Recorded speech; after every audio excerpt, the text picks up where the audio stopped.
আকাশবাণী আগরতলা। স্থানীয় সংবাদ পড়ছি সিদ্ধার্থ শঙ্কর চৌধুরী। রাজ্য জুড়ে জাঁকিয়ে শীত পড়েছে। আগরতলা বিমানবন্দরে আজ ভোরে সর্বনিম্ন তাপমাত্রা নেমে দাঁড়ায় 8.5 ডিগ্রি সেলসিয়াস, যা ছিল স্বাভাবিকের চাইতে 3 ডিগ্রি কম।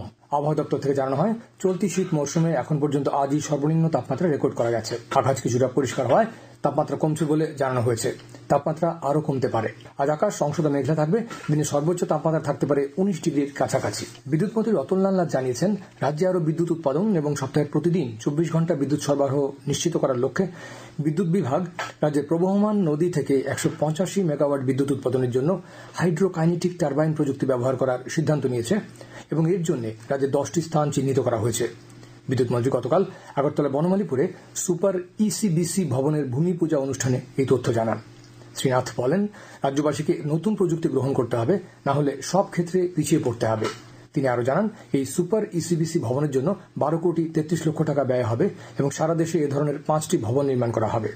অনুষ্ঠানে রাজ্যসভার সাংসদ রাজীব ভট্টাচার্য প্রমুখ উপস্থিত ছিলেন।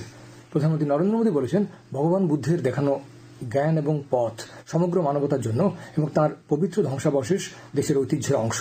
তিনি গতকাল নতুন দিল্লির রায়পিথোরা সাংস্কৃতিক কমপ্লেক্সে ভগবান বুদ্ধের পবিত্র পিপাহওয়া ধ্বংসাবশেষের আন্তর্জাতিক প্রদর্শনীর উদ্বোধন করে একথা বলেন।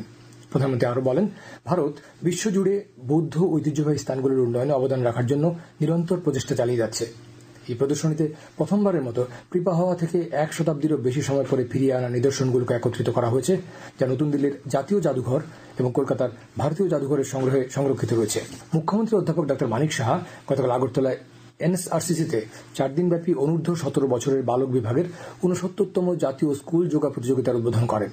তিনি বলেন, যোগাসনের মতো মহান ভারতীয় ঐতিহ্যকে কেন্দ্র করে দেশের বিভিন্ন প্রান্ত থেকে আসা তরুণ প্রতিভাদের একত্রিত হওয়া শুধু একটি প্রতিযোগিতা নয়, বরং এটি ভারতের সাংস্কৃতিক শক্তি, শারীরিক সক্ষমতা এবং মানসিক দৃঢ়তার পরিচয় বহন করে।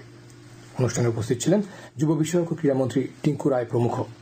এই প্রতিযোগিতায় দেশের 35টি রাজ্য ও প্রতিষ্ঠান থেকে প্রায় 350 জন প্রতিযোগী অংশগ্রহণ করেছেন। কেন্দ্রীয় বস্ত্র মন্ত্রক অসম সরকারের সহযোগিতায় ভারতকে আন্তর্জাতিক স্তরে অন্যতম প্রধান বস্ত্র উৎপাদন কেন্দ্র হিসেবে প্রতিষ্ঠিত করার পরিকল্পনা নিয়ে আলোচনার লক্ষ্যে একটি জাতীয় স্তরের সম্মেলনের আয়োজন করবে। 2 দিনব্যাপী এই সম্মেলন চলতি মাসের 8 তারিখে অসমের গুয়াহাটিতে শুরু হবে। এই সম্মেলনে পরিকাঠামো উন্নয়ন ও বিনিয়োগ, রপ্তানি সম্প্রসারণ, কাঁচামাল ও তন্তু ব্যবহার, আধুনিক বাজার উপযোগী হস্তশিল্প ও তাঁত শিল্পের উপর গুরুত্ব আরোপ সহ নতুন ক্ষেত্রগুলির উপর আলোকপাত করে বিভিন্ন অধিবেশন থাকবে বলে মন্ত্রক জানিয়েছে। খোয়াই থানার পুলিশ গতকাল খোয়াইয়ের পুরানবাজার এলাকায় অভিযান চালিয়ে একজন বাংলাদেশি নাগরিক সহ 3 পাচারকারীকে গ্রেপ্তার করেছে। তাদের হেফাজত থেকে একটি মোটর বাইক উদ্ধার করা হয়। অপরাধীদের বিরুদ্ধে মামলা গ্রহণ করা হয়েছে বলে খোয়াই থানার ওসি জানিয়েছেন। তিনি জানান, ধৃত বাংলাদেশি নাগরিক মোহাম্মদ ফিরোজ কবির বাড়ি বাংলাদেশের রাজশাহী জেলায়। আজ ব্রেইল পদ্ধতির জনক লুই ব্রেইলের 218তম জন্মদিন। লুই ব্রেইলের জন্মদিন উপলক্ষে রাজ্যেও নানা অনুষ্ঠানের আয়োজন করা হয়েছে। অল ত্রিপুরা ব্লাইন্ড অ্যাসোসিয়েশনের পক্ষ থেকে এই উপলক্ষে আজ বিকেলে আগরতলার সুকান্ত একাডেমিতে আলোচনা চক্র ও সাংস্কৃতিক অনুষ্ঠানের আয়োজন এবং 2025 সালের মাধ্যমিক ও উচ্চ মাধ্যমিক পরীক্ষায় ভালো ফল করা ছাত্রছাত্রীদের সংবর্ধনা জানানো হবে। এছাড়া অল ত্রিপুরা ব্লাইন্ড কমিটির উদ্যোগে আজ আগরতলা প্রেস ক্লাবে দ্বিতীয় উত্তর পূর্বাঞ্চলীয় প্যারা অলিম্পিক গেমস 2025-এ পদকজয়ী খেলোয়াড়দের সংবর্ধনা প্রদান করা হবে। ত্রিপুরা পুর আইন 1994 এবং ত্রিপুরা পুর নির্বাচনী এলাকা নির্ধারণ বিধিমালা 1994 এর বিধান অনুসারে সিপাহীজলা জেলার বিশালগড় পুর পরিষদ, মেলাঘর পুর পরিষদ, সোনামুড়া নগর পঞ্চায়েত এবং বিশ্রামগঞ্জ নগর পঞ্চায়েতের পুরো এলাকাগুলো নির্বাচনী এলাকা বা ওয়ার্ড নির্ধারণের কাজ সম্পন্ন হয়েছে এবং তা সম্প্রতি আনুষ্ঠানিকভাবে প্রকাশিত হয়েছে। নতুন ওয়ার্ড এলাকা অবিলম্বে কার্যকর হবে। এই তালিকাটি সিপাহী জেলার জেলা ম্যাজিস্ট্রেট ও কালেক্টরের সরকারি ওয়েবসাইটে এবং বিশালগড় ও সোনামুড়া মহকুমা শাসকের কার্যালয়ে পাওয়া যাবে। স্বচ্ছ ভারত অভিযান কর্মসূচির অঙ্গ হিসেবে গতকাল আগরতলার পিএম শ্রী কামিনী কুমার দ্বাদশ শ্রেণী বিদ্যালয়ের এনএসএস ইউনিটের ছাত্রছাত্রীরা আগরতলার মঠ চৌমুনি বাজারে সাফাই অভিযানে সামিল হয়। 7 দিনের বিশেষ শিবিরের 6ষ্ঠ দিনে গতকাল এই কর্মসূচির সূচনা করেন এনএসএস এর প্রোগ্রাম অফিসার গৌতম মজুমদার।